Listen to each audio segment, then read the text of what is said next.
Ieri sera lei ha salutato il teatro ricordando l'importanza di tornare a vedere i film tutti insieme. Perché per un regista vedere un film deve essere un'esperienza collettiva? Vous avez rappelé l'importance de voir un film avec un public tous ensemble, ça c'est ce que vous avez dit hier soir. Pourquoi pour un réalisateur, un film c'est une expérience collective? Ah, merci de me poser la question. C'est une question qui me tient effectivement à cœur. Je trouve que le cinéma est né d'une première projection en 1895 où les gens étaient réunis ensemble pour voir dans la même pièce la même œuvre et de pouvoir réagir ensemble, de partager quelque chose de commun. Et pour moi, dans notre société où on a été beaucoup ces derniers temps séparés les uns des autres, être à nouveau ensemble, partager quelque chose à côté de quelqu'un qu'on ne connaît pas, avoir cette vision, sortir de chez soi pour aller voir une œuvre, la voir sur grand écran, c'est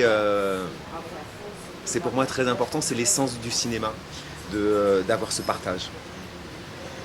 È sicuramente una domanda che mi sta molto a cuore, il cinema è nato come esperienza collettiva fin dalla prima proiezione, quindi nella nostra società siamo stati costretti a essere divisi nell'ultimo periodo, ma l'essenza stessa dell'esperienza cinematografica è la condivisione in una sala.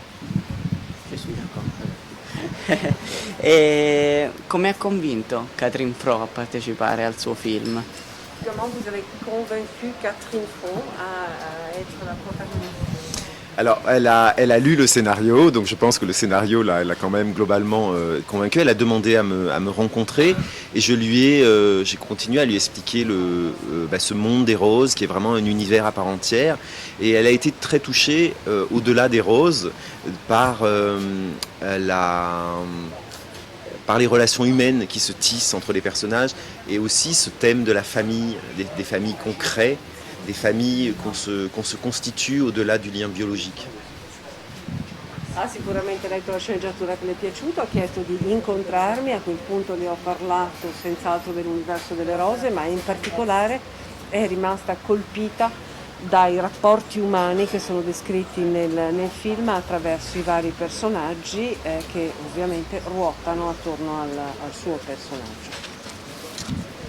Il film parla anche della pazienza di investire oggi in qualcosa che poi forse potrà nascere domani e fiorire domani.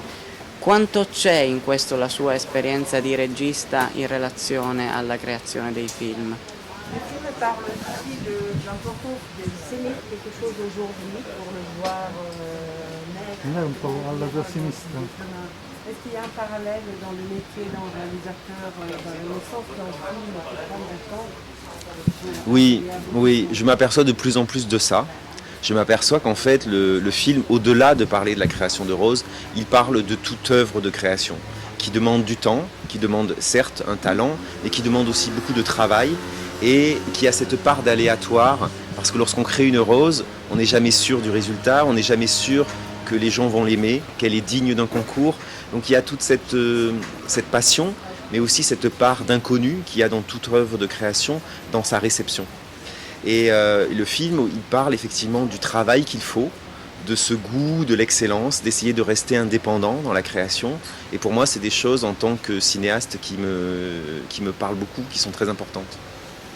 Sicuramente mi rendo sempre più conto di quanto il film, al di là del discorso della creazione delle rose, parli della creatività in generale, della possibilità di creare un'opera e attraverso appunto il parallelo delle rose l'idea di inventare qualche cosa di nuovo che deve appassionare e che non sai come verrà recepito poi da un pubblico che può amarlo o non amarlo, sicuramente ha molto a che vedere con l'indipendenza della creazione. Ok, donc qui sont vos réalisateurs préférés qui vont inspirer pour faire ce métier?